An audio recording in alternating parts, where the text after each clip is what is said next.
Magtanim tayo ng kamatis. May marami kasing punla ang asawa ko, pinapatanim niya sa akin. Yan. Naglilipat ako ng kamatis.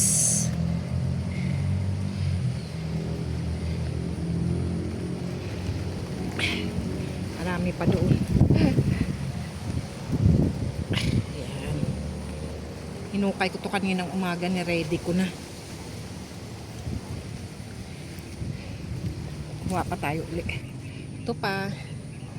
Dagdagan damihan natin kasi medyo mahaba itong tataniman natin.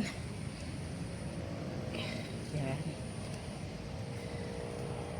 Ito yung kamatis, yung ano siya, parang yung ano niya, yung kamukha parang kalabasa, yung maraming guhit-guhit.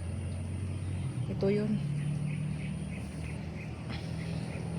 Itong kamatis na to, masarap siya pero madali lang siyang masira kapag nahinog kasi manipis ang balat na ito eh. Yan. Tanim pa po tayo. Aking bagong tanim na kamatis.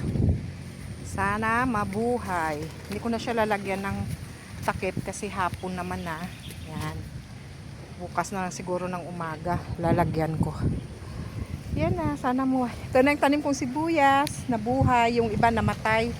Pero at least, merong iba, oh, buhay.